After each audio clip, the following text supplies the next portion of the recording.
Yes, good evening, good morning, good afternoon, wherever you are in the world. Welcome back to Football Heritage TV. It is North London Derby Day, which means we all go mad with delusion, and we're either going to be very happy at 10 p.m. tonight, or we're all going to be burning down the Tottenham Hotspur Stadium and asking for new owners and new managers and new players. I'm joined by Stel from Tottenham Away. Good evening to you, sir. How are we doing? Yeah, not bad. Weird, because I'm not really buzzing for this one, which is odd. Normally I'm quite up for it, but this one I'm just feels like another game. Maybe when the game gets started, I'll change my mind. But as it stands now, I don't know. It's weird. It's odd. Are you not up for it as much because of Spurs being 13th in the league, one winning 8 in the league? We're third bottom in the form table over the last 12 Premier League games. Is it because of that, or is it because you're not there, or what is it? What's going on? It's a little bit of everything. I think if I was at the game, I'd probably be a bit more up for it. The fact it's in January, where this will have no relevance on our season, really. This game, there's still another 17, 18 games to go. So, and also because I've written off the league, Savva, I don't expect anything from this season now. League table wise, it just seems like a formality, this game. And if we win, we go one place up. If we lose, we probably go one place down. So it doesn't really impact us in the league. And Ange will still be here, I think. I think the fact there'll be no change in the club as well. It's but I don't want to lose though. It's Arsenal. I want to smash them if we can, but it's just a weird feeling this time. I feel very numb to this one. Well, to back up your point, if Tottenham Hotspur manage to win tonight, if we draw, we stay in 13th. If we win, we leapfrog the mighty West Ham to go into 12th. If we lose or draw, a Man United win tomorrow against the worst team in the league at home, Southampton, Tottenham drop into 14th. And just to one more further kick in the ball still, if Crystal Palace beat Leicester City tonight, Leicester off the back of 5 straight defeats, I think. If Crystal Palace win that game and we don't win, we are 14th, but level on points with Crystal Palace, who are in 15th. So at some point, it's got to get to squeaky bum time. The bookmakers still don't think we're anywhere near getting relegated, which is good news for us. But it's not good. And listen, for me, we'll get some questions in a minute. By the way, if you've got a question that you want us to answer, please whack it in the chat. I will star it and get to as many of them as possible. I will start with all the questions that were sent through via my comment section on YouTube community earlier today. Stel, are we at the stage where forget Ange in, forget Ange out, forget Levy in, forget Levy out, forget whether you like Brennan Johnson, Timo Werner, etc., we're at the stage where a win is absolutely, we're in desperation. We've got to win this game of football just to save embarrassment and maintain 12th in the Premier League. Is that more important now than all those other factors going into tonight? Well, Sunday proved that we haven't got the minerals if we get drawn into a relegation fight, because that Tamworth game is relegation style football. So we've shown we haven't got the minerals for a relegation fight. So we need a win to not get sucked into relegation. If we fall further down the table, then on the weekend we go away to Everton, David Moyes' return to Goodison Park. That could be a tricky one. And then Palace win and whatnot, and Ipswich get a win. Suddenly we're 4 or 5 points off a relegation battle. And who have you got coming up next? You've got Brentford away. You've got Man United, who are maybe resurging. We need a win just to put a bit of security into our league season, because we are. 4 weeks ago, we said the excuses were only 5 points off Champions League. The performances didn't improve. The results didn't improve. Now we're 11 points off Champions League. Could be worse tonight.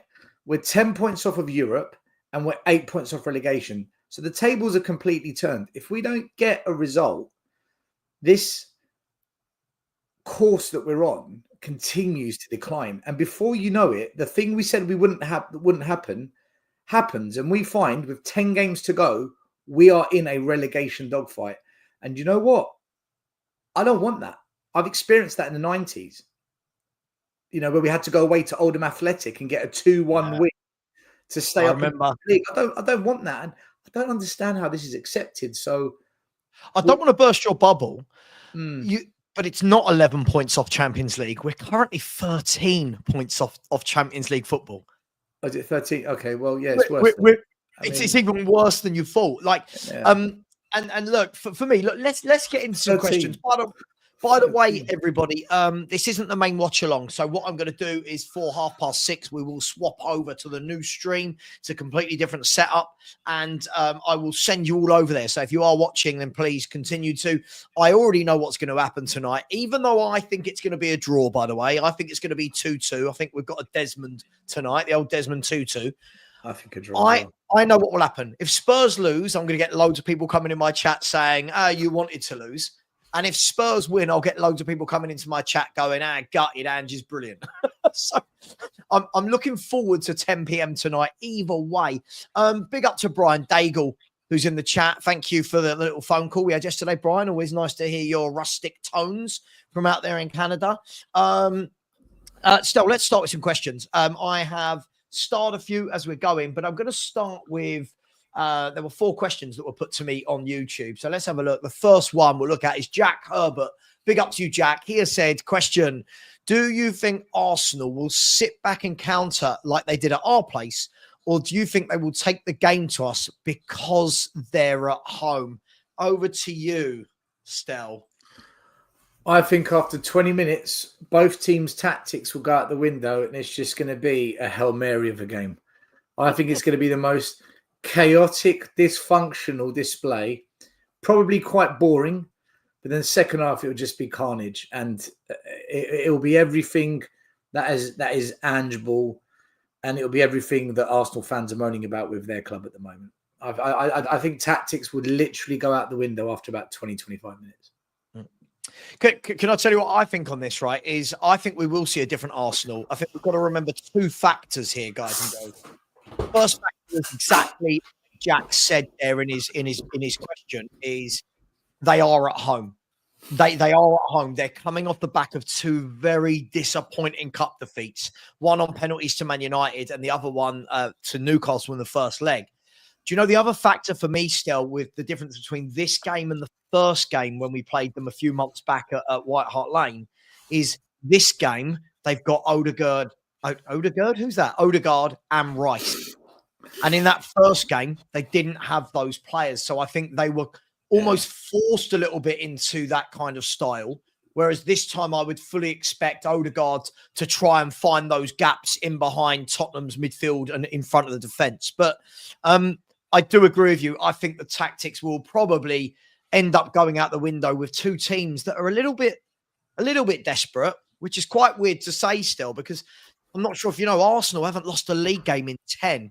We're all making out that Arsenal are dreadful. They've not lost in the league in 10 games. And I think in that same 10-game span, Spurs have lost about 6. So it's that's why I don't think we'll beat them. This thought process that, I fancy us. Yeah, do you know what? I've got this feeling. It's crazy. Their league form is decent, right? They've drawn a lot of games, which is why they're not first place, but they haven't lost many in the league. So this is a tough game. Arsenal's problem is they can't score. They haven't got killers. They've got injuries to Saka. Kai Havertz is poor at the moment. Martinelli's been poor. Jesus is now injured. Trossard's been bang out of form. Nweri, the young kid they had that looked exciting, he's out injured. They haven't got goals in them at the moment. That's their problem. Whereas our problem is we've got goals. We've just got this knack of tactically self-sabotaging and making our defence come under ridiculous pressure. And it's so It literally is. Who's going to be worse, their attack or our defence? Yeah, but by the way, Euro Foot League says Arsenal are in free fall. I'm not really sure that you can call a team in free fall that haven't lost in 10 Premier League games. I feel like if we hadn't lost in 10 Premier League games, we'd be sitting here talking about Ange Postecoglou for manager of the season. So I think we've got to take a pinch of salt. But listen, thank you, Jack Herbert, for Savva, that. Can I say something about this Arsenal in free fall, right? Yeah, go for it. Their XG is high. They're creating big chances. They're not converting. If you look at the Man United game, see, what I've noticed is, if you look at the last two games, Newcastle and Man United, both teams did two things really, really well against Arsenal. One, their goalkeepers had absolute blinders. The goalie for Newcastle had a cracking game. The Man United goalie the other night, when he came to White Hart Lane and played us in the Carabao Cup, was atrocious. Horrendous. Bayundir.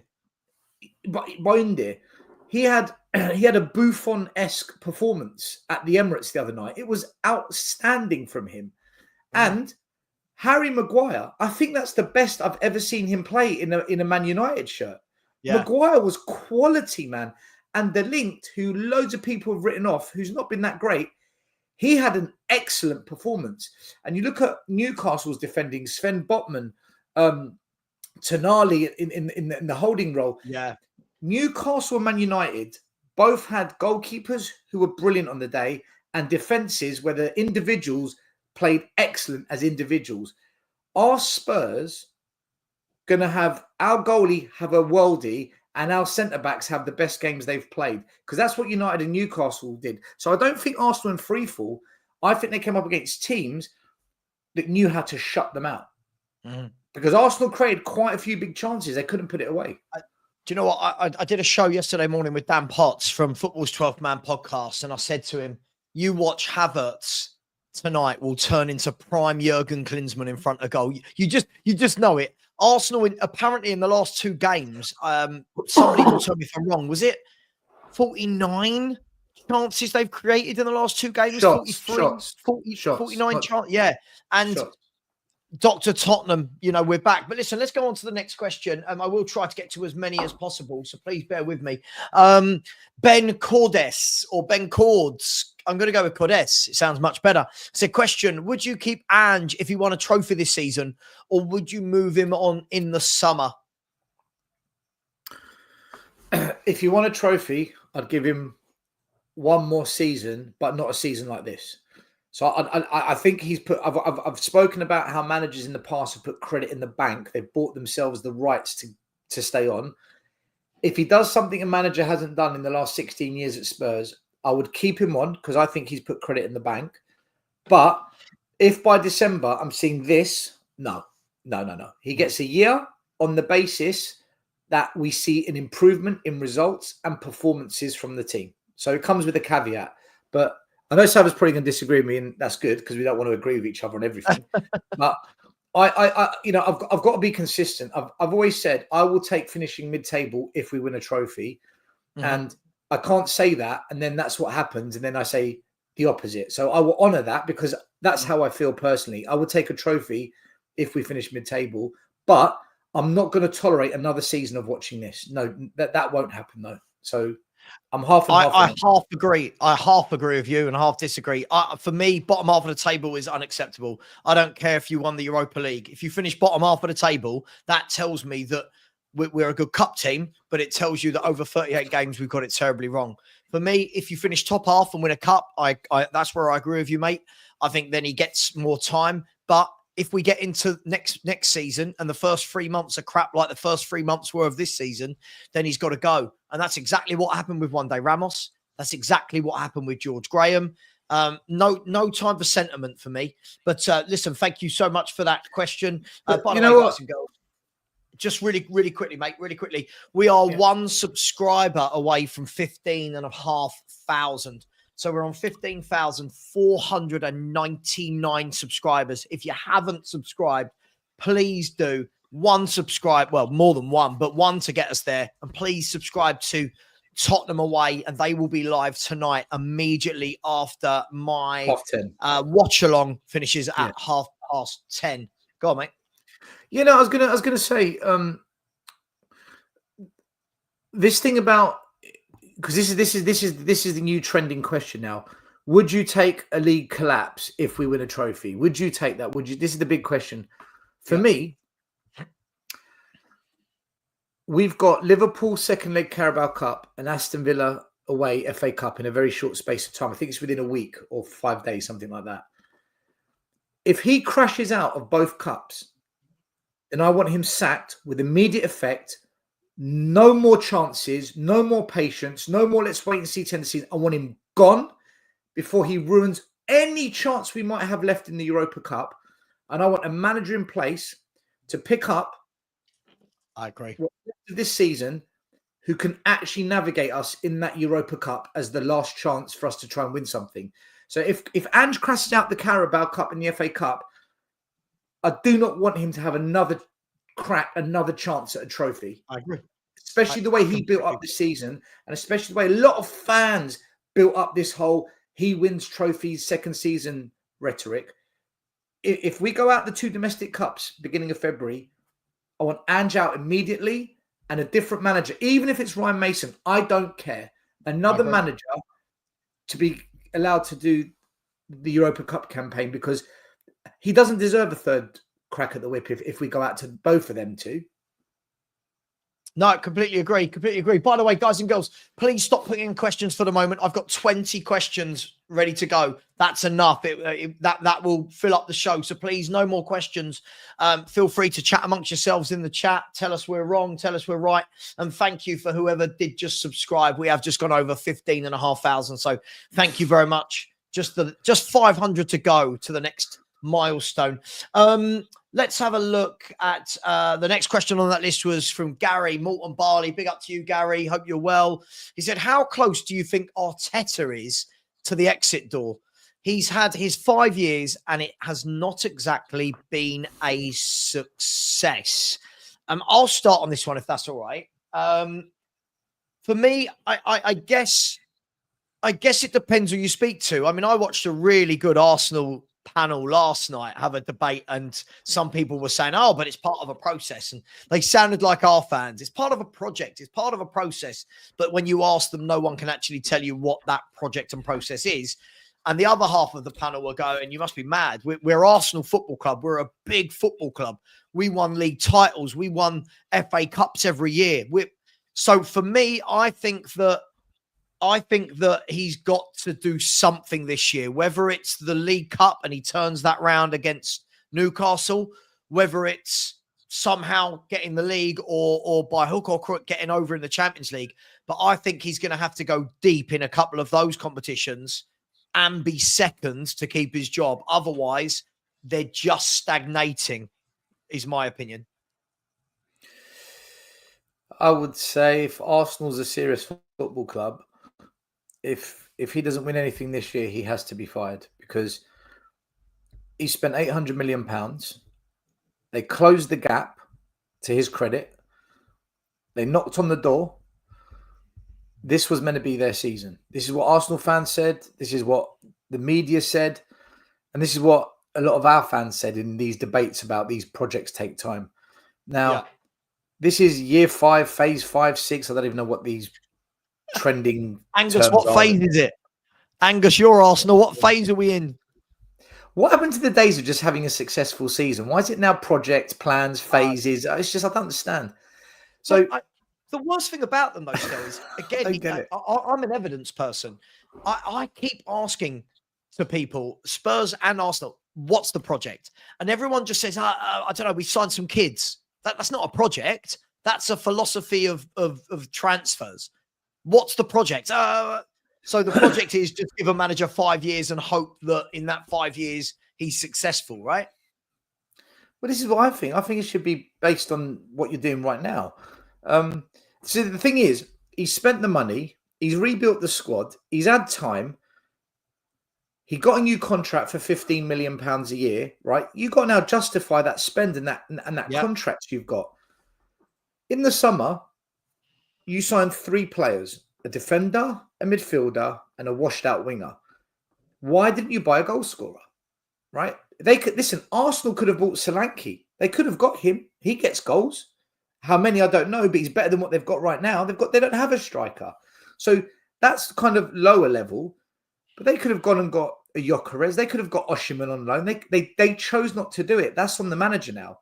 So if they fail based on those decisions, he has to go, because Fergie within 4 years won a trophy. Klopp within 5 years won a trophy. So all these examples, but look, when you give Fergie and Klopp time, fine.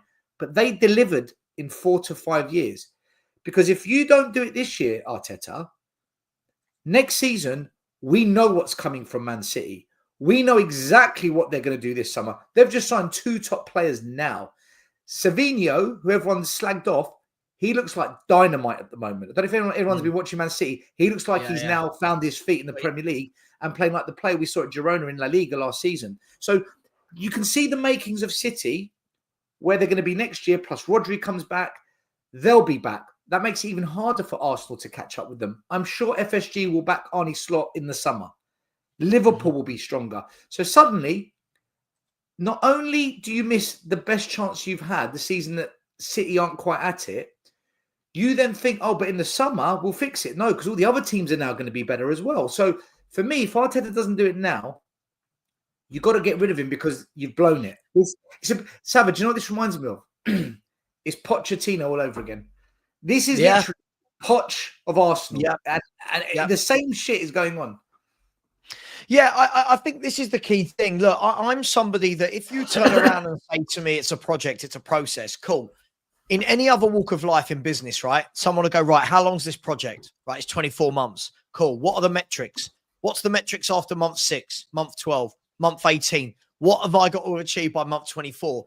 Projects, I think people are forgetting what the word project actually means these days. Nowadays, it just feels like just leave someone in the job as long as possible. We'll call it a project. But listen, thank you for that question. And by the way, Ian Barron, I did see your message. I'm very sorry to read that your health is deteriorating. I'm really sorry about that. I know you said that you've been having problems for years with long COVID.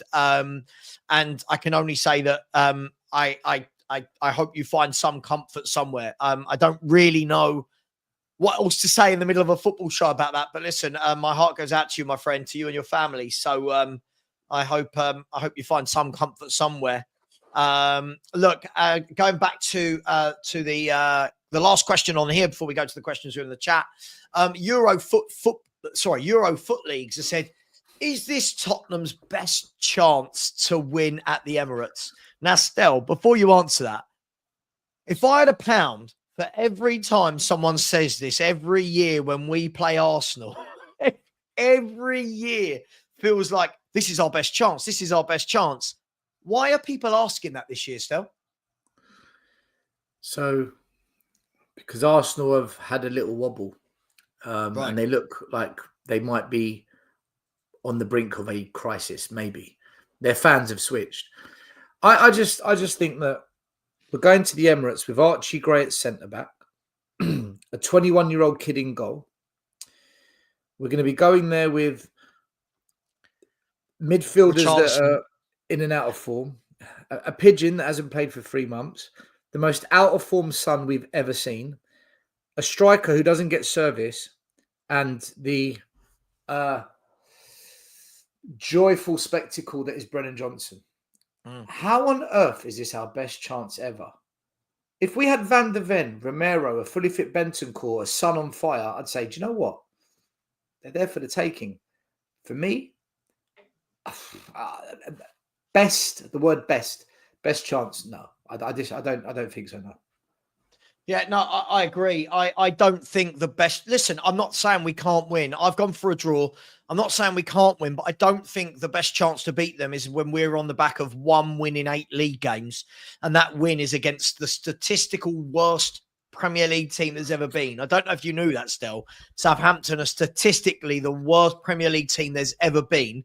That's our only win in 8 Premier League games. This is what I mean. It's like we ignore that, but we focus on knocking Man United and Liverpool out of a Carabao Cup game. No. That's kind of what we look at, and everything else is just, that didn't happen. Yeah, that never happened. No, absolutely. Look, let's get to some of the questions that were put in. Before we do, big up to get that stinking fraud Arteta out of my club, which is a lovely, lovely YouTube handle name. Big up to you, my friend.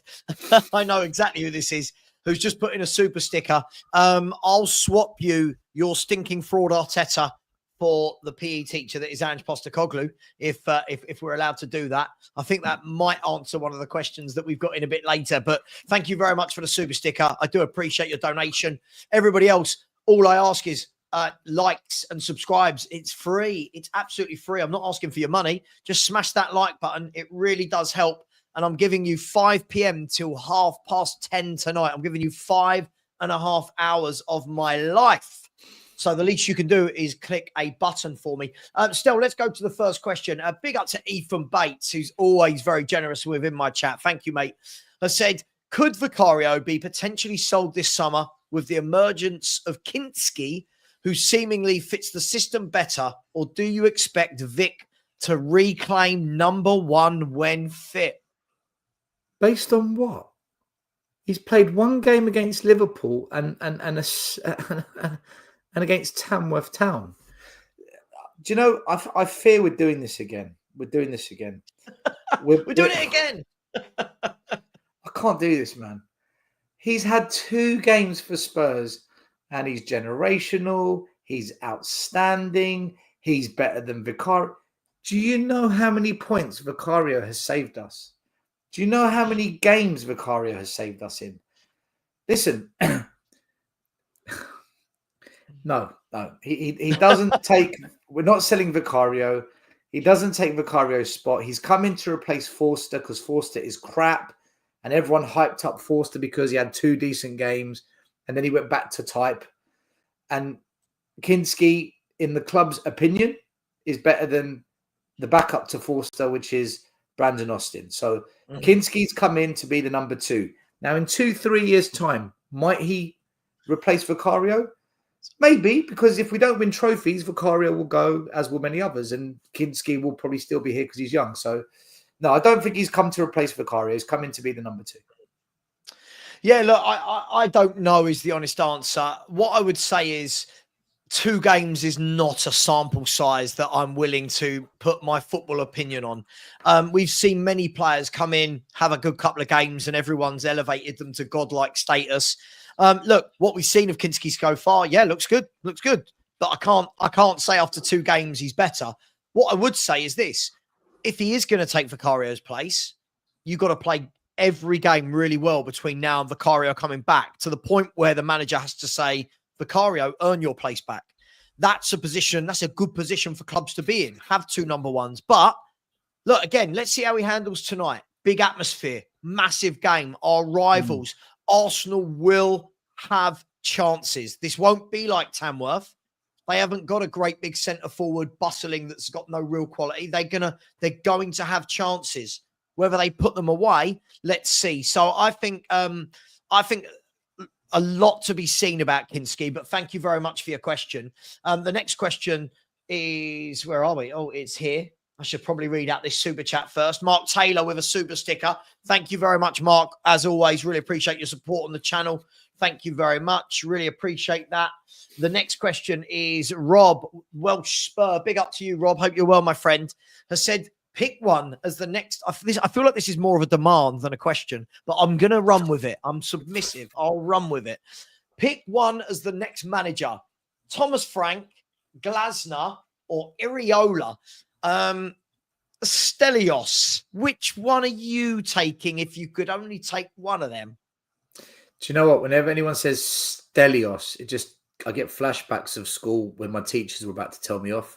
Because that's how it began. That's always how it began. Yeah, always. Yeah, I get it. So when you said it, I'm like, oh my God, what have I done? Yeah, what have I done? Yeah, I get that. When people call me Richard, I know I'm in trouble. When it's a Richard, you know it. Because no one calls me Richard ever. Like, so it's really, I sometimes forget. And do you know what? There's people in my life that find out my name is Richard now after knowing me for 20 years. And they're like, your name Richard? Yes. Anyway, Frank, Glasner, or Iriola? Where would you go if you had to pick one? For me, hands down, Iriola. Now, The reason is, one, out of the teams, those managers listed, I like Bournemouth's football the most. Number two, I think he's developing young players. Number three, he plays a 4-3-3 similar to Spurs, but he can adapt into a 4-3-2-1. He plays wing-backs as wing-backs. Tactically, he can adapt. They've only lost 5 games this season. The mighty Bill, the Cherries, they've only lost 5 games this year. Guys, that's equal or better than Chelsea and Newcastle. And finally, the best season Solanke ever had was playing under Iriola in his system. Solanke's not going anywhere. Maybe he can get the best out of Solanke and work well for him. So I just see so many positives and so many reasons why he might not be the best of those 3, but he suits us hands down far better than the other 2. I think they're all good, but for me, Iriola, I think he's going to go to good places as a manager, whether it's with Spurs or another bigger club. He looks like he's destined for it. So I like him. I like what I see, and I think there's a lot of synergy with Spurs. Do you know what? I want to agree with you, but for the sake of keeping this show interesting, I'll just pick another one, right? I want to agree with you. Now, I'm going to say, first of all, if I woke up and heard that any of those 3 were in charge of Tottenham tomorrow, I'm having a party at my house and I'm supplying everybody with unlimited amount of alcohol to celebrate that Ange is gone, right? I would say I agree 100% what you said about Iriola. But what I really like about Glasner is Glasner very much plays wing backs into the mold of what would work for us. I think he would very much come in and get the best out of ours. This is a proven winner in Europe as well. He's won a European trophy as well, has Glasner, in Germany. I think he's done an excellent job at Palace, a club where he's going to, they were certainties for relegation last year, came in and completely changed them round. Had a difficult start this year, but he's now got them 3 points off us. Could be level on points tonight. I would take any of them, but for debate, I'll put Glasner. But yeah, Iriola would be a top candidate. Don't you think when you compare those 3, that in terms of consistency of getting results as well, Iriola's a level above? I mean, agreed, completely. He went to Stamford Bridge and almost got a win. Spurs will never go to Stamford Bridge with our lot and get a win. Someone in the chat was saying he hasn't lost in 10. No, I lost in 10 as a Spurs fan. That's like fantasy. What, not losing in 10? What? I completely agree. I mean, for example, they said today, I was watching Sky Sports News earlier, right? And it's not about one of those managers, but it said Newcastle United host Wolverhampton Wanderers tonight, looking for their 9th straight win in all competitions. And I was like, 9? I was like, can you imagine Tottenham Hotspur going, we have 3, please. 9, 8, just 7, 6, 5, 4, 3, 2. Like, absolutely crazy. But hey, it is what it is. Next question. So thank you very much for that question. The next question in the list is from Mario 2012. Big up to you, Mario, channel member. Says, do you think Nottingham Forest will do a Leicester and win the league with an inferior squad to the Spurs squad? I'll start with this one. We'll take it in turn, Stel, just so it doesn't always sound like we're agreeing or whatever. I've been debating in my collective group, for the collective panel show. I've been talking to Wolfie all day long, and if he's watching, he'll tell you. He's been telling me that Forest can win the league. I've been telling him, you have not got a hope in hell. Now, that's not me saying Forest aren't a good team. I think what Nuno is doing there, that is coaching at its best. Everyone's playing well. I love their 2 centre-halves, by the way. I would bite my hand off. Sorry, I can't be like someone. I would bite my hand off to have Milenkovic and Murillo at centre-half for Tottenham. I think they're warriors. I think they're proper centre-backs. Do I think they're going to win the league? Absolutely not. Do I think they're going to finish top 4? I don't think so. I think that Cream will eventually rise to the top, and I think they'll miss out and get Europa or Conference League. But if you had offered any Nottingham Forest fan at the beginning of the season, say you're going to finish in Europe this year, they would have bitten their hands off for for Europe. So I don't know if Stel agrees, but I'm not having any title talk for Nottingham Forest. Not for me. Yeah, I disagree. I think they're in it. Do you think they're in it? Yeah, I do. And I'll tell you why. They're 6 points behind, right? Hang on. 6 points behind Liverpool. Mm-hmm. Liverpool have a game in hand to make that 9, and they've got a plus 20 better goal difference than Forest to make that 10 points. You think they can make up 10 points on Liverpool? My money's on Liverpool. Liverpool's my favourites, but I think Forest are in it, and I'll tell you why. Liverpool have got Champions League, Carabao Cup, FA Cup, and League, and they don't have this amazing bench. They've got players that can come on, but it's not amazing if they do get a couple of key injuries. They're more likely to get injuries because they're in more games. Secondly, Arsenal, same situation. League, Carabao Cup, Champions League. They're at the FA Cup. Oh, well. They've got a similar problem, and you're seeing the injuries now hit. Nottingham Forest have got 1 game a week. They're not picking up injuries because of it. And I remember in 2004, Greece went to the Euros, rank outsiders, and they had a game plan. Sit back, defend, get a set piece, score, protect it. 1-0 next round, 1-0 next round. They won the tournament. I'm not saying Forest will do that, but Forest have got a game plan. It's really well drilled. It doesn't matter who they play against. Teams struggle to break it down. All Forest need is 1 or 2 breaks. They put it in the back of the net, and now you're under the cosh. I think they're in it, Savva. I don't think they'll win it. I think Liverpool will. But I think as the season goes on, the wear and tear, the fatigue, where you say cream will rise to the top, I think Forest could take advantage. So it'll be good to have this chat come end of March. Yeah, I'll tell you what, I'll say what I said to Wolfie. We're 21 games in. Let's see where we are at 30 games. Yeah, that's about right. If Nottingham Forest are within touching distance on 30 games, then you go, right, go on, 8 cup finals. For me, it's too early. It's too early. Listen, what I will say is... They don't have to play Liverpool again.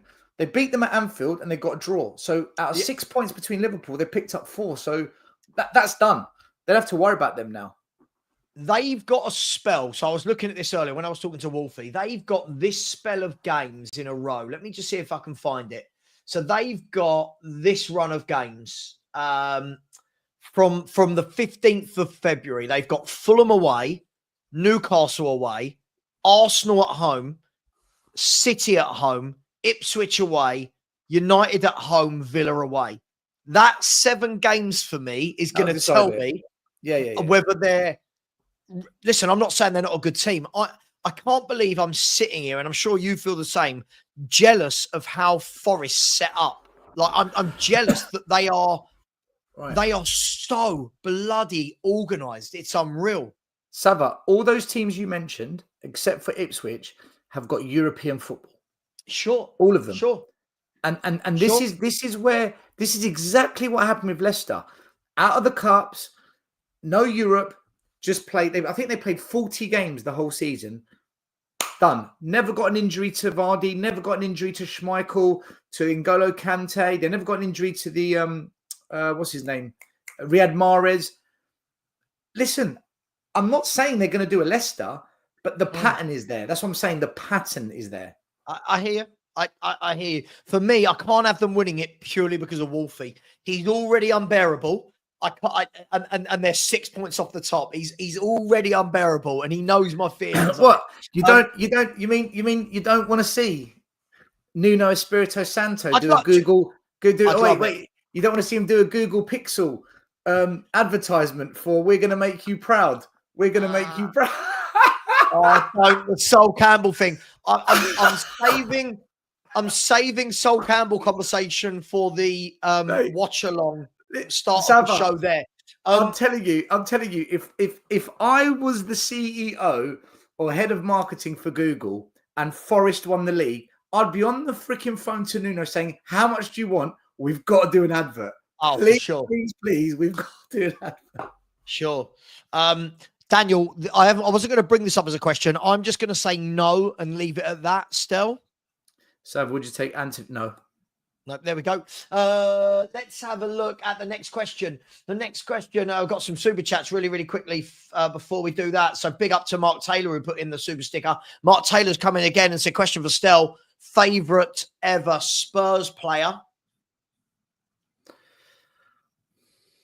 There's so many. I mean, growing up as a kid, it's hard not to say Gaza. But my favourite, I was young, really young. I really understood football as I got older. I think my favourite player, I just enjoyed watching him play. I just thought he was fucking class, man. And we never valued how freaking good he was. And I don't think football has either. And I think Dimitar Berbatov, he had the lot. Technical ability, oozed class, composure, calmness, finishing ability. But Berbatov, for me, is one of the finest players I've seen play football at Spurs. Like, genuinely wonderful. Him and then after that, it would be Moussa Dembele. But different reasons. Hold that thought for 60 seconds. We're going to come back to that because I've seen a question involving that very man. A user has said, credit to Nuno. Our senior players, fans dissed him. Yeah, look, I'm not going to go deep into this, but look, for whatever reason, sometimes, though, it's the right club, right set of players, right circumstances. Are we that for him? I don't think so. But listen, he's done a brilliant job. And at the moment, he's got to win Manager of the Year for me. But thank you very much, a user. Well, here you go. Stu Berto did ask this question just 2 minutes before you gave that answer, Stel, and said, question, prime Dimitar Berbatov or prime Harry Kane? What a football question that is.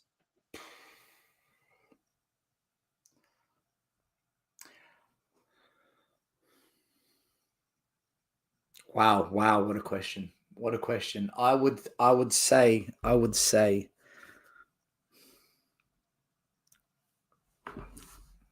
Dimitar Berbatov. Wow, that's going to annoy a lot of people. Go on, let's hear it. I think as an out-and-out striker, Harry Kane's record you can't argue with. I think Harry Kane as a striker is elite. But as a footballer, a complete player, first touch, second touch, taking on a man, all types of goals, his intelligence to read the game, the way he made the game look simple, the calmness, and he was never irrational. The fact he went to Man United and delivered there as well made him a winner. For me, Berbatov was a better player, only just, but Kane was a better striker. But you're listen, this is personal preference. I loved watching Berbatov play. As a purist, I loved watching Berbatov on the ball. I enjoyed it. Just like I loved watching Ginola on the ball. Watching Ginola, I loved watching him. But as a player, Berbatov was just class. He oozed it, man. He had that aura about him. Whereas Kane, I don't think he quite got there, man. He was brilliant, like fantastic striker. He could have gone to Man City. He could have gone to any top club. He's at Bayern Munich. I think he'll win the league with Bayern Munich this season and finally win a trophy. But Berbatov, for me, and I think it is preference, Sav. I think this just comes down to what you look for in a player. I thought he brought grace to the game. He was just a graceful player. That I just, every time he played, I was like, fucking hell, man, what a player. Whereas Kane was, thank God Kane's on the pitch. Thank God Kane got us the goal. Thank God Kane saved us. Whereas, yeah, it's personal choice. I can see the argument for Kane. If people say no, Kane, I get it. Who would you pick? I mean, if I want out and out finishing, if you're saying to me, I just want a bloke that finishes off his dinner, I want a Harry Kane. Dimitar Berbatov, for me, has got arguably one of the best first touches I've ever seen in football. His first touch was absolutely outstanding. And he's one of those footballers that, again, I feel like people who just go, oh, he didn't run about a lot, completely don't understand what a player like that does and brings to a football team. His touch, his control, his skill, his vision, both feet. Listen, I think Berbatov was different gravy. I'll tell you what, can you imagine back in the day a Berbatov-Kane partnership? Right, now we're talking. Look, for me, if you told me right now We'd I still can have win nothing. Berbatov or Kane, We'd still win fuck all. I wouldn't mind if you know in the playground when people are lining up and you have to pick teams. If I was left with either of those two, I'm not complaining. Right? I'm not going to go, oh, he got Kane or he got Berbatov. Quality finisher, Kane. Quality at dropping deep. Berbatov was just different. He was nonchalant. He was Cantona-esque. Does that make sense? Like he was. See, someone in the chat. X factor. So someone in the chat is saying Berbatov and Bergkamp together. I would say Berbatov was our Bergkamp. Yeah. Berbatov was class. Listen, Berbatov played a couple of years at Spurs, and Man United went, yeah, we'll have him. Thank you very much. And then Berbatov goes to Man United, and if I'm not wrong, I might get this wrong. Did he win No, he didn't win the Champions League with them, did he? I think no. Hang on, hang on, I've got to check. I mean, Dimitar Berbatov's one of the best players I've ever seen play for Spurs. He was absolutely ridiculous. I'll tell you another player that was really good for Spurs, went below the radar, went to Man United, did really well there as well, and he's never really been valued enough in the game. Michael Carrick was a really, really good football player. Nice. Michael Carrick, again, that's the kind of player I like watching. Like I felt Michael Carrick was our version of Kaká, but not as good as Kaká, because Kaká is my favourite player ever. Kaká is my favorite. That's my favourite player ever in football. Kaká. I love Kaká. I love Kaká. Oh, God, yeah. I even use the word baller. See, I use the word baller when it's appropriate, not like the kids of today who just think everyone's a baller. By the way, there's a lot saying Kane. There's a lot saying Berbatov. Look, all I know is we used to sign players like that. we used to sign strikers. Now we've got like Pape Sarr, Berbatov. Look, each to their own. Listen, all I know is both quality players. By the way, I've just looked at Dimitar Berbatov, 2 Premier Leagues for Man United, the League Cup, the World Club Cup, and he played in the 2 Champions League finals that Man United lost to Barcelona. He played in those 2 games at Barcelona, but that was one of the greatest teams we've ever seen play football. It's the best club ever, yeah. Superb. So listen, I absolutely love. Great question. Thank you very much for that. Great question. Really good. Where are we? Let's have a look. The next question was Artist T has said, question, what do you think of Zubimendi going to Arsenal? After all, Stel said we should bring him in over the summer. Yes, Stel, something you said. What you got to say? If Zubimendi goes to Arsenal, I'm going to fucking cry because he's a top player. But there's breaking. Listen, first of all, I don't believe all the transfer stories. Let's get that right. I believe nothing. I'm not going to go into one about journalists and ITKs because if you watch me enough, you know what I think. But from what I'm understanding, Bayern Munich are sniffing as well. So let's see. And you know what? Don't be surprised if Real Madrid and Barcelona put their weight into the ring as well when it comes down to crunch. But if Arsenal got him, what a fucking player. But do they need him? They've already got Rice and Partey. It's a weird one, unless Partey's being moved on. Well, I think this is the problem. And listen, I'm going to group us into this. We're all just football fans, right? And I think this is the problem. Sometimes we don't know what a club are doing internally. So for all we know, and not that I really care because it's not my club, but for all we know, Arsenal might be saying, well, hang on, Thomas Partey's told us this year he's moving on in the summer. So if that is the case, fair play to them. Now, the deal isn't done. There's lots of reports that he's going there. All I know is if they do get a Zubimendi and we're bringing in 18-year-old centre midfielders, I'm really, really very, very, very jealous. But listen, let's move on to the next question. That was a cheeky little one about Zubimendi. Thank you very much for that. I genuinely will be gutted if they get him because he's a top player, man. He's a really I agree with you, mate. I agree with you. He's one of them. For me, he's a Pep Guardiola midfielder. It's everything I think that Pep wants. I'm surprised Man City aren't going for him. But hey, that's just me talking about Man City. Listen, Savva, Rodri went off in the Euro Cup final against England. Zubimendi came on, played in the Rodri role. Did you feel any change in that game, or did it just keep ticking? It just kept ticking. Class. Yeah, top player. The Spanish just developed them one after the other. It's like a conveyor belt of you think about it, the Cesc Fabregases, the David Silvas, the Xavi Alonsos, Iniesta, Busquets, Rodri. Like they just keep coming off that conveyor belt, don't they, in Spain? Class. Chike said, what would you do if Manchester City are found guilty of the charges they are being accused of? Sabah, I think he means Savva, but I'll take it, and Stelios. I mean, I don't know about you, Stel. I wouldn't do anything. It is what it is, right? If they're found guilty, then they're found guilty. I don't think I'd do anything. I would demand that we're awarded the 2021 Carabao Cup.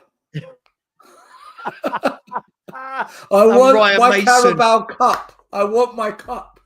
And Ryan Mason would automatically be the most successful Spurs manager in 17 years. Yeah, Chico, I'm not really sure what you mean there. I guess that everyone's waiting to see what happens. I don't think they will, but we'll see. We'll see. Amari, big up to Amari, has said, does a battering tonight get Ange the sack? Or is our season totally reliant on cup runs? We touched upon this earlier, but first of all, I don't think we'll get a battering, but I'll be honest, Amari, in my opinion, my humble opinion, if Arsenal did batter us 4 or 5-0, which I don't think will happen, let me say that before I get clipped up, right? If they did beat us 4 or 5-0, I would sack the manager there and then tonight. I don't think you can be 14th in the Premier League table, 13th in the Premier League table, and lose 4 or 5-0 to your biggest rivals. I just don't think you can. However, does that mean I think that is what will happen? No. I think your second part is absolutely spot on. I think we are completely reliant on cup runs. What say you, Stel?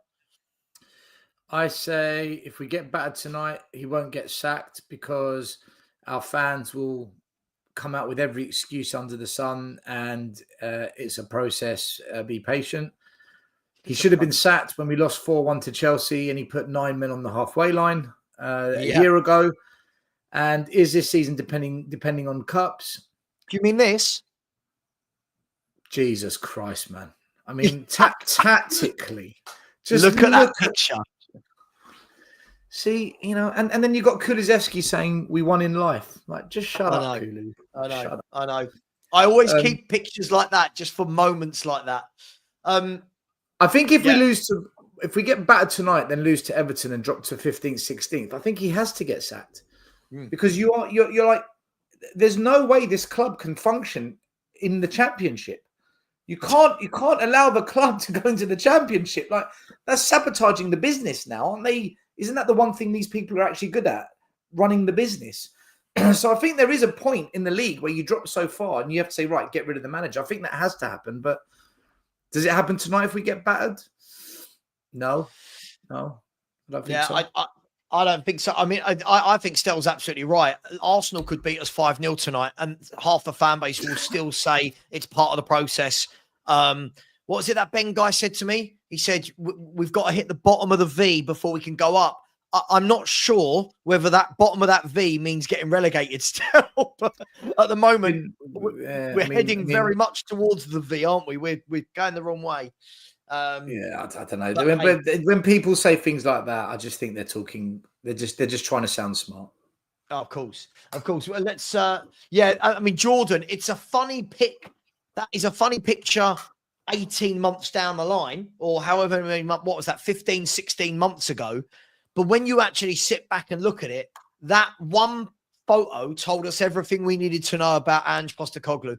But I'm not going to go deep into Ange. I'm not going to do that at the moment. The next, hang on, where are we? The next question here is from Angus. Big up, Angus. How you doing? Let us know what you think the score's going to be tonight, because I know that if you don't win the game, you'll go into YouTube hiding for about 3 days, and then no one will see you. And happy birthday. I believe it was your birthday this weekend. So happy birthday to you, buddy. Hope you and the family are well. Angus has said, Savva Stel.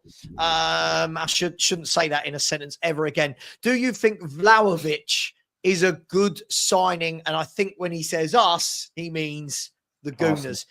Vlahovic to Arsenal for me would be, I don't want to see it. I think that is everything they need. A target man, scores goals, and a focal point. I think that would be a great signing for Arsenal. Yeah. Yeah, no, I agree. I wanted Vlahovic at Spurs a few years ago when he was at Fiorentina. Got injured at Juve. Didn't quite work for him, but he's doing all right again. He's strong. He's powerful. He's got that Eastern European... he's made out of elements from the Eastern European bloc, which is tough and strong. Yeah. And look, is he good for Arsenal? Is he better than Martinelli in scoring goals? Yes. Is he better than Jesus at scoring goals? Yes. Is he better than Kai Havertz? Yes. Is he better? He's better than anything you've got as a striker. So of course he'll be good for you, 100%. As long as he stays injury free. Ali Garcia says, Savva, I love your streams, but do you allow your mods to speak to people like that? Ali, I have no idea what this is about. When I've got 610 people in the chat, it means that I can't read every comment that comes in. What I will say is you're all adults in the chat, I hope. You're all grown-ups. If anyone's saying, I'm going to beat you up, I'm going to do this, my dad's bigger than your dad, first of all, we all need to grow up a little bit. Second of all, it's bloody football, right? So mods, whoever this is aimed at, calm down. Ali, I don't know what this is about. Let's just chat football, shall we? And let's let all the abuse happen to me. You lot stop abusing each other. It's not needed. It is football. Can I add to this, Savva? Right? Go for it, man. People watching these shows, because you're not on the shows, you don't realize it. But when you're watching a show, you're on your phone and you're looking at the comments and you're typing and you're seeing the replies and you're listening to what's being said as opposed to watching the show as much. Because that's what I do when I'm in the comments, right? When you're on a show, you're not really looking at the comments as much. So you're talking and then your eyes glance to look at the comments. You pick up one or two comments and your eyes shift back. Yeah. So you guys get to see the comments a lot more than what we do because we're trying to make the show run, if that makes sense. Yeah.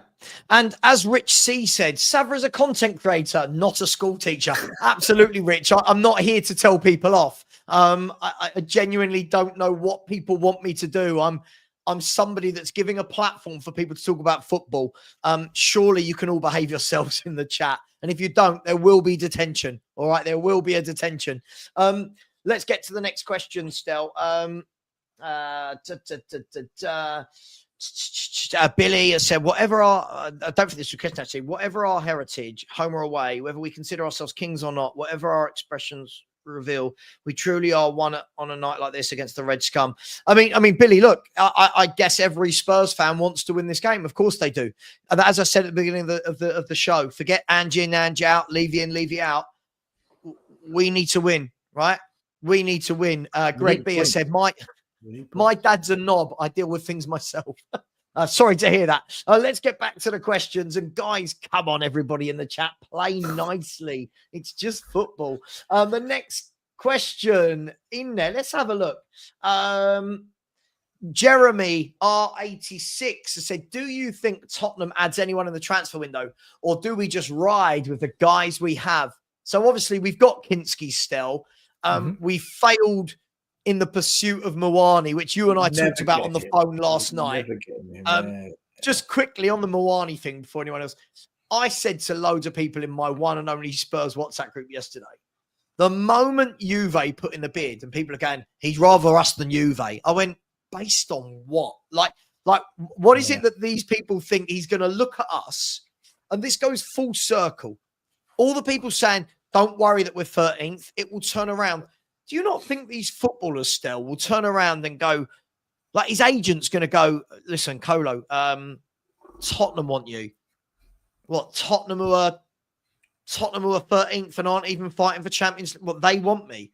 or Juventus want me, who are in a chase for a Champions League spot in Italy. I mean, it's kind of like it's a no-brainer, isn't it? You're going to Juventus, aren't you? As soon as I heard we're linked with Moani, I said no. And I said it on every channel. You can go on my channel right now, people. Look in the community section. There's about 10 posts where I'm slagging off the journalists and the ITKs for trying to sell this information to us.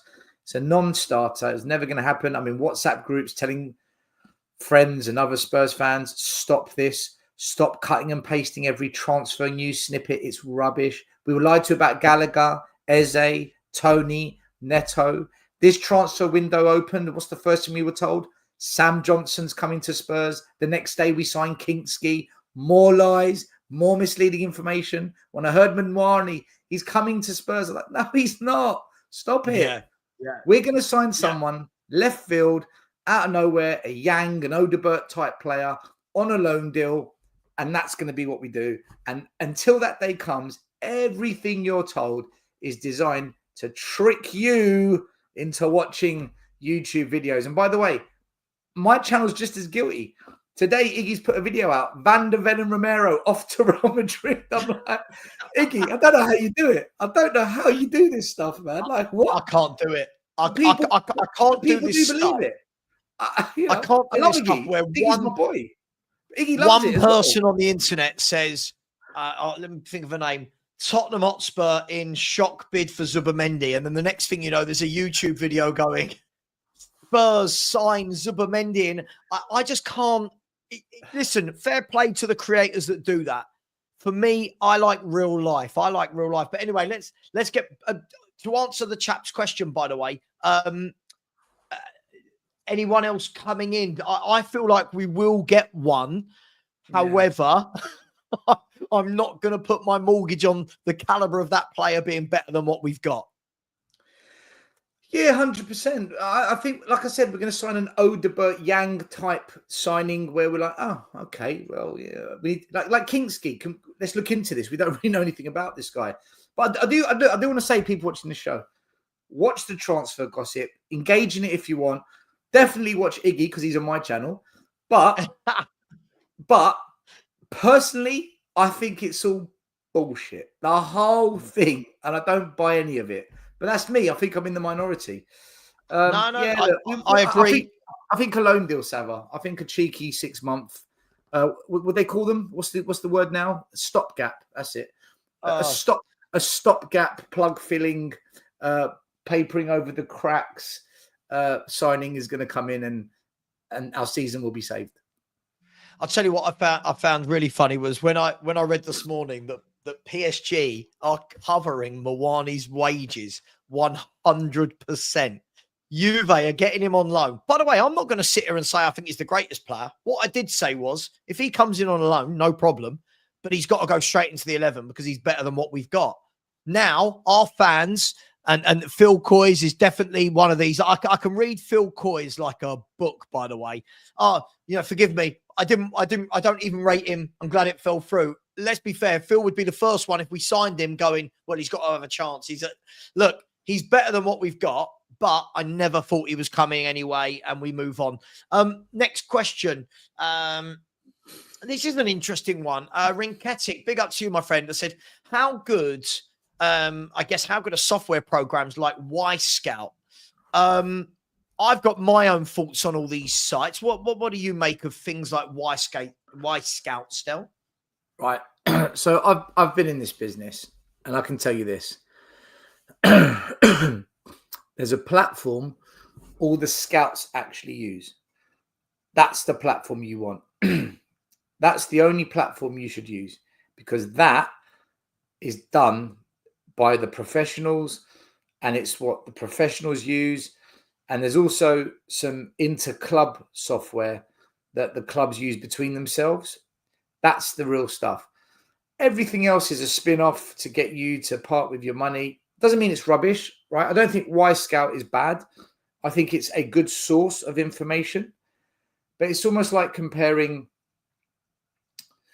what's better, your iPhone or the technology in the cockpit of a commercial airliner. Well, I think the cockpit in the commercial airliners far superior than any technology you're going to get on an iPhone. But does that mean the iPhone's rubbish? No, the iPhone's good. Yeah, It works. But there's levels. So if it depends what level of info you want. And what I'd say as well is this. Y Scout's probably good for most people because, with no disrespect to anyone, the level of interpreting the data, understanding it and what it means is not at the level of, using my analogy, an airline pilot. Give an airline pilot cockpit data, he sees something very different to what we would see. We'd sit in there going, wow, what does all this mean? So I think Y Scout is at the level of where more people would be able to understand it and then talk about it. But in terms of levels in this game, it's okay. No, look, I think all of these types of sites are interesting. I do. But what I don't like is when empty cabinet. I love that. That poor Matt, man. That was so unfair. That was so unfair. Look, I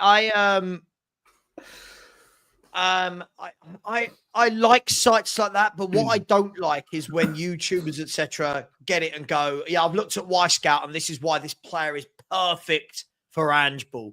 This is why this player is perfect. I do think that still the best coaches I've spoken to, the scouts that I used to work with, will tell you, you can't beat going to watch a player and using your eyes. You can't. You can't beat watching them in a game scenario. And this is why when people do things like, I'm just going to use it. We're going to put this centre-back versus this centre-back. Well, this centre-back's had double the amount of clearances this year than this centre-back. Sure, but what team does this centre-back playing? What are their tactics? How many crosses are they facing versus how many are this one facing? Do you know what I mean? Just by example, this player completed 400 passes this month. This player completed 200. Yeah, but one of them might play in a low block team that don't want the football. One of them, I think they're good. But for me, I would trust scouts I've worked with would go, I've just seen this player play. I've watched him twice, 90 minutes. This is what he does. This is what he's good at. Off the ball, he does this. His mentality is this. I don't think those tools can tell you about mentality. I don't think those tools can tell you a lot about that player's work ethos. For me, I think there's lots of grey areas to using those tools for me. Two things to add on to this. Number one, if you're interested in things like Y Scout, a lot of the academies use something called Huddle, H-U-D-L, Huddle. I recommend having a look at that. Secondly, one thing stats and data and things like that don't show you is how a player reacts under different conditions in a game. For example, what you do when you're 2-0 down compared to what you do when you're 1-0 up is two different things. Absolutely. How does the player perform when you're under the cosh? What happens when you're at Tamworth away? A no-brainer should be winning 7-0 and it's not going to plan. What happens when it's 1-0, 15 minutes to go, cup final, can you hold on to the lead? What do players do in that situation regarding first touch, passing, decision-making, shoot? That, you need a set of eyes, man. The data can only take you so far. And maybe you can build up over time enough data, but then you need the player to be in that scenario enough times for you to know. Not every player gets to be in the semi-final or cup finals or in a league title race. So I think if we did everything by numbers, you wouldn't have scouts. They just wouldn't exist. So I agree. I think it's very important. I think you can use Spurs as an example of that. Sometimes when we see a young kid come on with 20 minutes to go in a game you're winning, you're 3-0 up, whatever, and a young kid comes on and we go, look how well that kid done. That's fine. When you're coming into a game, you're 3-0 up. That's great. Huge difference between starting in a game, being under the cosh, being under pressure. There's a lot of different factors that go in there. And, when I was working down at Charlton in the coaching setup, you saw that there were some bloody talented footballers still, some really talented footballers that everyone went, they'll make it. And they didn't, because it wasn't just the footballing ability that they needed to make the step up. It was in-game know-how. It was work rate. It was ethos. It was all of these different things that you can't measure via scouting tool, via tools and metrics, numbers and stats. And... numbers. You've got to have that. And I'll give you an example. Right, there was you guy. You need to know what you're looking for as well. To simply say, "Oh, he's good on the half turn. Oh, he's got a good left foot." That's not enough. You need to understand the position and what that position demands to understand what am I looking for when I watch you.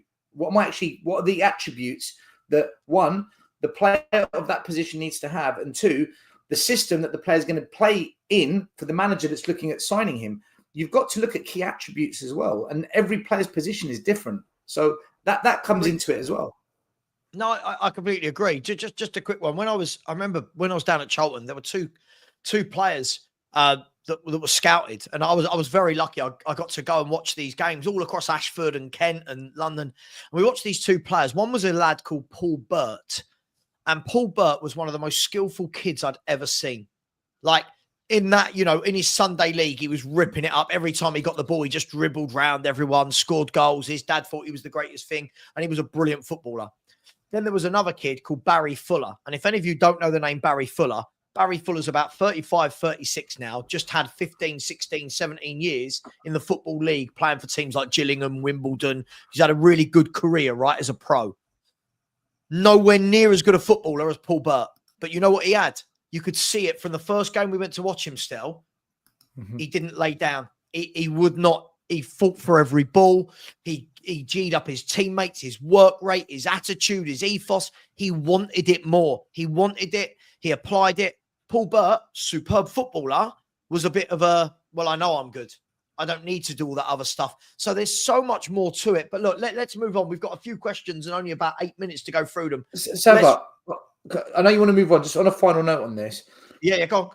Professional scouts, what they do is they compile a report which they submit to either a recruitment team or the club to then make a decision on a player. And in that report, the best scouts, what they'll do is they'll have their report on the eye test linking to the position the player plays in, the attributes they saw, and what system it would work in. They would also have data stats, and they would also have data on the financials of what they think the player's worth, what kind of wages the player commands. So when you get this report, you should have the financial package, you should have the eye test, and you should have the stats. So the point I'm trying to make here is stats is one source of information that should be compiled with all forms of information to then make a decision. That's proper scouting. And if you really want to be a top scout, you go and speak to his parents, you go and speak to the club, his previous managers, if you've got access, and say, what's he like? Tell me the truth. What's this guy really like? And that is proper scouting, because what you're doing is a proper fact find on the player. So when people just say stats, it's like, well, that's 25% of the package that you should be looking at when scouting a player. Agreed. And that's why when I see all these videos from certain creators, and this isn't Spurs, by the way, this is stats are good, by the way. Stats are good.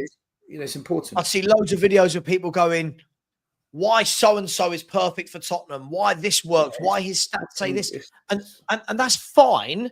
But when it doesn't quite work out like that, the reason why it hasn't quite worked out like that is because you don't know, right? We don't know the in-depth. What we see is a player on TV and go, what a good player. We don't know the ins and outs. But look, let's rattle through some of these questions really quickly, Stel. We're going to do a quick fire round. Enzo, that sounds like an Italian striker. Enzo Bertoloni has said, what's the score prediction for tonight? Everyone's saying 2-2. I'm saying 2-2. What are you going for, Stel? Enzo Bertoloni, I think that's the player we're signing on the 31st of January. Thanks for being on the show before we sign you. I'm going for I think it's either 2-1 Arsenal or 2-2 Spurs, but I'll just say 2-2 Spurs because I've got a feeling we will draw as well. There you go. 2-all. Next question, quick fire. Henry Fong TV said, evening all. Question for both league table and cup prediction for Spurs at the end of the season. Stel, really quickly, where are we going to finish in the league?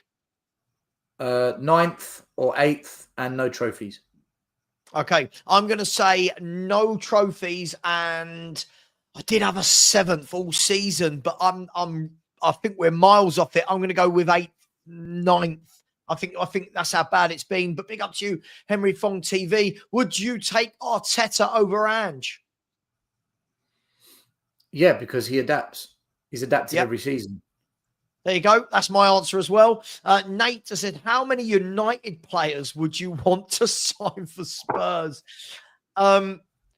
Nate, can I just say to you, I want to answer this question depending on who the Spurs manager is. Under this manager, none of them, we'd ruin them.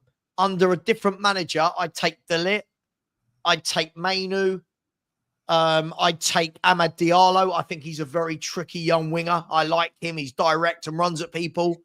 Can't even think now. I'd take Bruno Fernandes. I know people hate him. I'll take him. His goals and assists, and he's that player you hate when he doesn't play for you, but when he plays for you, you love him. Bit Robbie Savage-like. Anyone else, Stel? Just quickly from your side, Man United? Yeah, there's two more take. Who's the short centre-back, Argentinian? Lissandro Martinez. I'd take him, and I'd have him over Ben Davies all day. And also, I really, really like that signing they made, that Mazraoui. I think he's a good player. Oh, I'd take Mazraoui. Yeah, I'll take him all day. Is it Mazraoui? Yeah, he look. I've watched him the last two games, and he looks good. Yeah, I'd definitely take him as well. Thank you very much, Nate, for that question. Quick fire questions. Eric Bergstock has said, would you rather get 17th place and win a cup or come 4th but not win anything? 17th and a cup all day long, but that is completely unacceptable. That is unacceptable for that to be the situation. That's a caveat and a half, isn't it? It is. You can't finish 17th and charge 80 quid a ticket to fans and spend all this money on this manager and say we're a big club with a big stadium and not have any freaking Champions League next season. It's like, this is like saying, what would you rather? Someone to piss on you or shit on you? I don't want either. What's worse? Yeah. I'll say this. For one season only, I'll take 17th with a cup on the proviso that Ange Postecoglou leaves the club. There you go. That's what I'd do. I'm not a fan, if anyone hadn't realised on this channel. Sorry, I'm just trying to get through. We've got like 4 minutes. Ian has said, if the transfer plan was to buy young players, then why did we appoint Ange and not a coach like Pochettino? Thank you. Great question. Listen, Ian, I said all season, this isn't Project Youth. The academy director, Simon Davies, told me these young academy players aren't playing for Spurs this season. Forget the ones we've signed. Our academy players have not featured this season. Lancashire has been completely mugged off. Mikey Moore's getting a bit of a run. That's it. Olusesi hasn't played. Dorrington hasn't played. Donnelly's gone out on loan. Our academy players are not getting a look in. Any youngsters we play, it's because we've bought them. We've signed them. So I don't look at this as Project Youth as in the academy. And even if it is Project Youth, other than Graham Bergvall, who really? Where's the youth? Well, the goalie's 21, I guess. But I've got very mixed thoughts on this. It just seems like we were hoodwinked and we were misled. Surprise, surprise. And Savva, let's have it right. Bergvall and Gray wouldn't even be playing if there weren't injuries. The only reason they've been forced into this, they've been forced in. I agree. Just quickly, thank you, Ian, very much for that. Really quickly, we've got like 30 seconds per question here and about 6 questions. Fikil Ximia, great name. I said, do you think if Ange goes to a better club, i.e. a club that spends to improve and challenge, he would challenge for a league? I'm going to take this one. No, I don't. I don't think these tactics work. I genuinely don't think these tactics are sustainable over a 38-game season. I think they're great for one-off games where we're beating Liverpool or beating Man City. But over 38 games, when you need to mix up the tactics to beat the lower block teams, I don't think so, no. Stel, really quickly. I think, yes, he does challenge for a league title at a better club in the Philippines. In the Philippines. Love it. Daniel Harris has said, do you think Arsenal centre-backs are their most dangerous players after Saka and Odegaard? It's a great question. Yeah. Do you want a stat still really quickly? And I can't take this as mine. Well, I heard someone say this. Kai Havertz has got as many goals as Brennan Johnson this season in the Premier League. So Well, do you know what? Since Gabriel Jesus signed for Arsenal, he's got apparently 26 Premier League goals. In that time, Gabriel centre half has got 20. Yeah, he's been injured a lot though. He has. Listen, I think Gabriel is we've got to watch out for him tonight. He is bloody good at set pieces, scoring. Yeah, I kind of agree, Dan. But listen, if anyone's going to make Trossard, Martinelli, Havertz, and Sterling look like world beaters, it's going to be us, isn't it? Really quickly, Itchcrow has said, "What are you two currently enjoying about this season so far?" I'm going to say semi-final of the cup. There you go. I'm enjoying selling my season tickets each week and getting my money back. There you go. Love it. Okay, thank you very much, Itchcrow. Joseph Tyler said, Stel and Savva, what's your opinion on Sol Campbell's advert? Joseph, I'm going to talk about this. It's up to Stel if he wants to join me. I'm transferring you all over in 3 minutes onto my watch-along. I'm going to talk about this for the hour or so before, not for the whole hour, but we're going to talk about it before the game. So I'll come back to that one because I don't think this is something that's going to be answered in 30 seconds, but big up to you. Karate, big up to you with a super chat. Thank you very much. Very generous of you. It said, Stel and Savva, have you ever been starstruck? If so, who and when? Keep up the great work. Sub to these two great gentlemen. I don't think I've been called a gentleman on YouTube ever, but I'll take it. Stel, who have you met that you've gone, oh my God, that's so-and-so? I don't think I've ever been starstruck. Because I'm quite down to earth with people, man. I look at them as humans. I don't look at them as anything. Oh my God, wow. There was. Savva, can you answer this? Because there is someone I met when I was younger. I can go. I've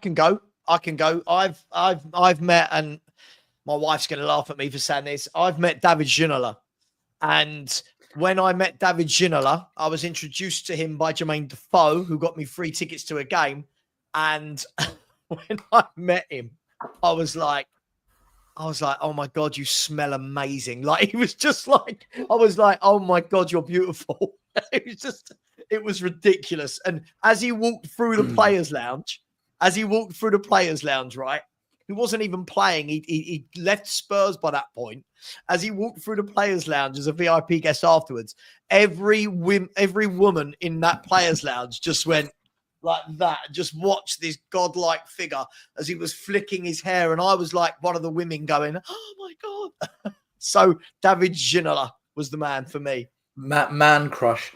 There was one, and I knew there was one.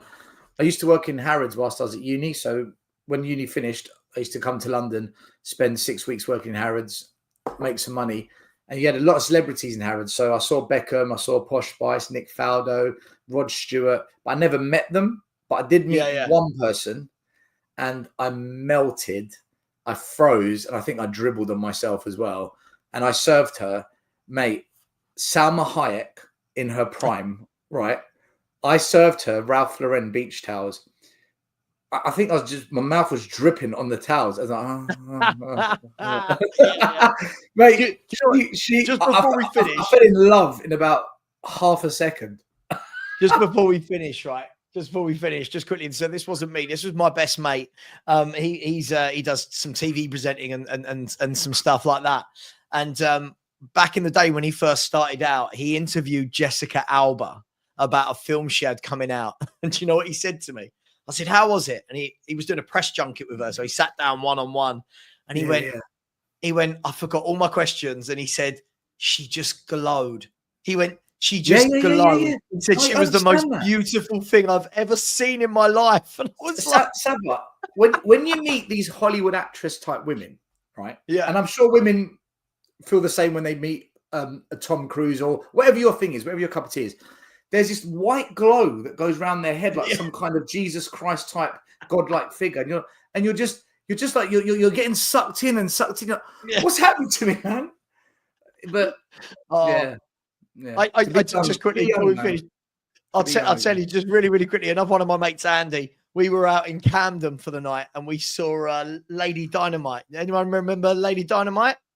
Yeah, yeah. Remember from the old garage days, and he just went, "I've got to go and speak to her," and he went walking up, and the next thing you know, this sort of 6'8" bodyguard just went, "Where are you going?" Picked him up and walked him back 10 yards. It's like, it's funny what famous people do to us, right? It's human nature. Yeah, it's because we put them on a pedestal. I'll tell you one quick man. story. I was in Ibiza for a stag do about 12 years ago. First time been to Ibiza. And we're in Pasha nightclub, and upstairs there's an outdoor bar clubby bit. Really cool. Loved it. Ibiza's fantastic. And at the bar was the late, God rest his soul, Hugo Echiog. Wow. And I went over to him, and my mate is a Spurs fan who he's clueless. Like, he'll stand up in the terraces and sing Teddy Sheringham songs. Like, Matt, he left us 20 years ago. Shut up, right? This, I love Matt. I was best man at his wedding, top bloke, funny as you like. He made a comment to Echiog where Echiog just was like frozen on the spot. What did you just say? Like, and I tried to style it out, and I said, let's get some drinks in. Let's navigate away from this conversation. So I bought him a drink. I bought his friend a drink, and they kindly repaid the favor. Listen, 30 minutes later, myself, Matt, Hugo Echiog and his mate were on the absolute lash together. In Ibiza. Love it. Yeah. Oh, yeah. mate. That was a great night, by the way. That was a brilliant night. God rest his soul, Hugo Echiog. God rest his soul. Yeah, rest in peace to you, Going Georg. Listen, I'm going to chuck everybody over right away. Stel, you're more than welcome to join me if you want to join me for the build-up to the North London Derby. The teams are going to be out in about 13 minutes' time. Guys, girls, I'm sending you over there. All you got to do is click on the button and say yes, and I'll see you over there in a second. Thank you to everyone for the likes, the super chats, and the subscribers. We've flown past 15,500 now. I'll see you on the flip side. I'll see you in 2 minutes. Take care, everyone, and see you later. Put the link in the chat, Savva. Yeah, I'll send it now. Bye-bye.